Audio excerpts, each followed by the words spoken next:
Alright, now take off the bearings. It's just two, one's a bolt and one's a nut. So it's just one long bolt, which is right there, and then the washer and nut. And then the bearings will just pop right out.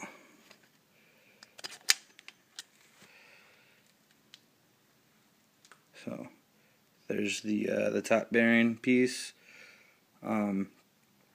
So, and that hole is like where the oil goes, gets in, and that's how they oil up the cam when it spins, keep it lubricated. But yeah, so that's how you pop it up. I'm going to label this, clean everything up, inspect everything. When I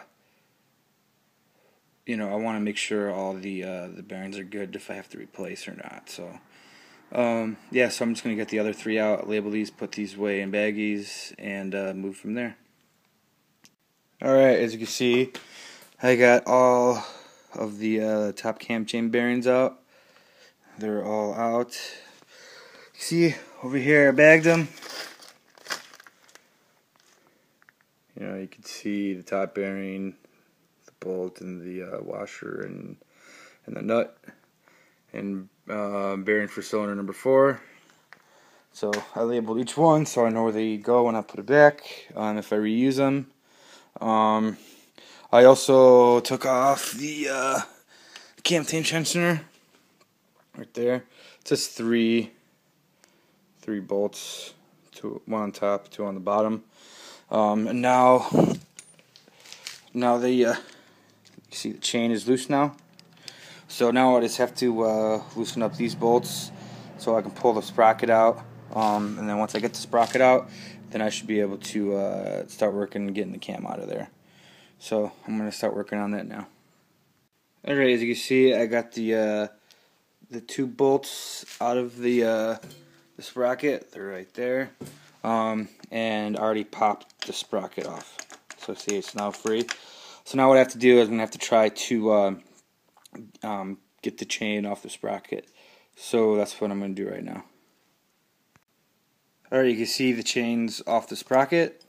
And I wrapped a heavy duty wire through, because I'm going to I want to keep tension on this this cam chain, because I don't want it to fall off the sprocket down on the bottom, because then I'm really screwed. So if you just keep some tension on it, it won't fall off the sprocket. And then all I have to do is just pull the cam chain through. It's already free, so as you can tell, it's already off. So all I gotta do is just pull it out, and the cam's out. So that's what I'm gonna do right now. Alright, now you can see the cam is out of the bike. I just slide it through the chain that way. It was pretty easy, It wasn't too difficult getting the cam out of there. You just gotta take your time and kind of finesse it, turn it a little bit, and it'll prop right out. As you can see, here's the cam. I put the 2 bolts back on the sprocket just so I don't lose them. But yeah, there's the cam right there. Next thing I have to take off is the cam towers, which is this guy right here. That might be on there really good. See how this one is on really good. This one I had to hit it with my rubber mallet a couple times, very softly. Took my time, and just pops right off. So here's one of the cam towers. I'll label this, clean it up, label it, and so I know that's where that one goes when I put it back together. And I'll get the other tower off, and then I could start trying to get the head off the bike. So yeah, I'm gonna start going on that. Alright, as you can see, I have the other cam tower off. Now basically, in order to get the head off the engine, there's 16 bolts that are visible. There's 1, 2, 3, 4, 5, 6, 7, 8, 9, 10, 11, 12, 13, 14, 15, 16. There's those 16. Also, under these little rubber guys right here, there's another bolt down there you have to get off as well. I believe it's under all of them, and there's 1, 2, 3, 4, 5, 6. So those are those 6 too, and then once I get those off, the head should just pop right up. So I might have to give it a little hit with the rubber mallet very gently to get it off. Also, another note, in order to get these 16 bolts off, you have to do it in a specific order. That's why it's handy to have your manual right here. Because the engineers at Honda, they tell you specifically what bolt to tighten first. So, like, you tighten that bolt first, and 2, and 3, 4, 5, and so on. So what I'm going to do is I'm going to tighten it reverse. Not tighten, loosen reverse. So I'm going to start with 16, and then 15, and 14, and move to 13, and so on. So they definitely tell you to loosen and tighten in a specific order. So I'm going to do that as well. And then lastly, I'll take off those the 4 bolts in the middle. Those aren't any specific order whatsoever, so I don't have to worry about that. But and also I still have all the spark plugs in, so I'm going to pull those out first in order to get to these bolts down here. And then my tool chest, I have a specific spark plug socket, so I will be using that. It just fits right up in there, just like that. Boom. And I'll take all the spark plugs off, and then I'm going to loosen up all the bolts in order, and then I'll loosen up the middle, and then the head should just pop right up. So yeah, that's where I'm at right now. I'm going to get going on that, and then I'll be back.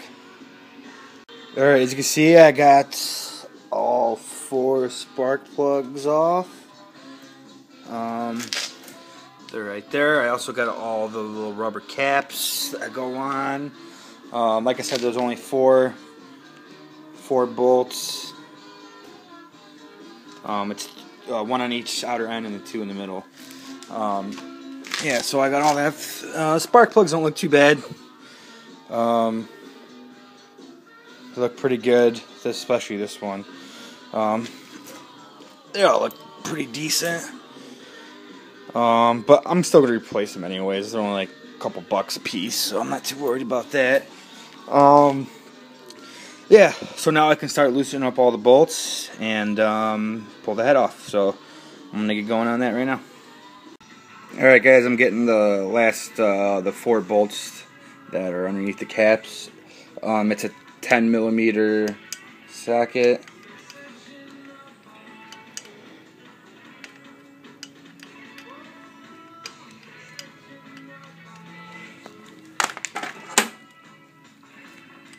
Magnet tool in there.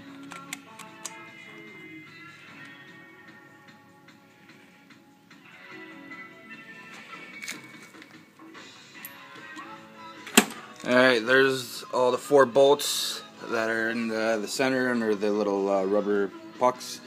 Yeah, so now I can work on loosening up all the 16 on the top of the head, and then the head should just pop up. So I'm going to loosen up all these bolts, pull all the nuts off the top, and I'll get going on pulling the head off. Alright, as you can see, I have all the bolts off the top of the head. You see all 16 right there, plus the 4. I was just double checking everything, make sure if I didn't miss anything. And I think there's one more bolt right here that ties in the head to the cylinders down here. So I'll take that one bolt off, and then I believe that should be it. So yeah, so I'll get that one bolt off, and then I'll see what I can do getting this head off. So alright, so I was trying to get the head off the engine, and I was having a tough time. I was hitting it very gently, and it wasn't budging whatsoever. Oh, and I'm like, I gotta be missing a bolt or something, and I was right. The bolt I took off was right here. It's that long guy right here.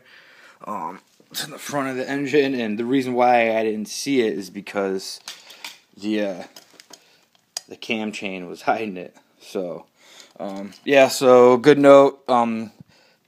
There is one in the front, and then there's the one back down there. I got the back one off, but I totally forgot to take the front one off. So yeah, so get the head off the engine. There's this bolt, the back bolts, the 4 bolts under the rubber pucks, and the 16 nuts on top. So and then once you do that, now this head should come off this bike no problem. So I'm gonna pull it off right now. Alright, as you can see, I got the head off the bike. It was really easy once I got that bolt off, so I feel really stupid not getting that off. But yeah, so the head's off. It's right over here. Here's the head. Now you could really see these bolts I gotta get out. So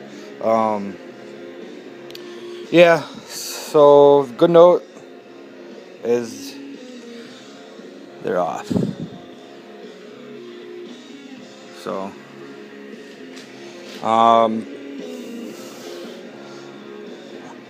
next I have to do is take off the cylinders. This should come off really easy too. I just gotta maybe hit it very softly a couple times to get the cylinders off. The inside of the cylinders look pretty good. I don't see any scratches or scoring or anything like that. So that's a good thing.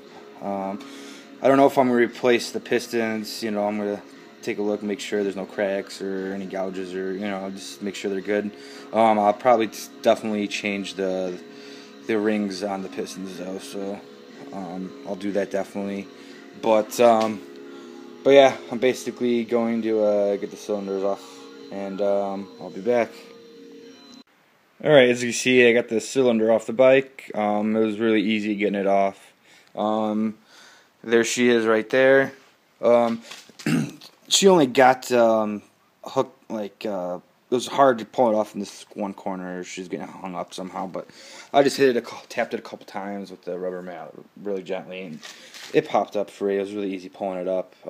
As you can see, I have the cam chain hooked up, so it has tension on it, so it won't fall off the sprocket down there. I left the cam tensioner on it right now. I'm not gonna mess with that yet. But yeah, the pistons look good. All the piston rings are free, so that's really good. But yeah, basically the top end's done. I left leaving the rods on for now. I know I'm gonna replace them eventually. I'm just not gonna do it tonight, so I gotta order some bunch of parts for the engine that I'm gonna replace or fix or whatnot. I'm gonna go over everything, but yeah, but what I'm going to do next is, first thing I'm going to do is, like I said, get these stupid exhaust port bolts off the bike. Then I'm going to move on. I'm going to have to buy a valve spring compressor or make one myself, because I'm going to lap all the valves and all that stuff too. So that's basically what I'm going to do next. So, but yeah, basically I'm done for the night. I'm going to tag and bag everything, put everything away, and start on this head sometime this week. So thanks for watching my videos. I hope you enjoyed the process of tearing down the top end of the bike, and feel free to subscribe and comment. Talk to you guys later.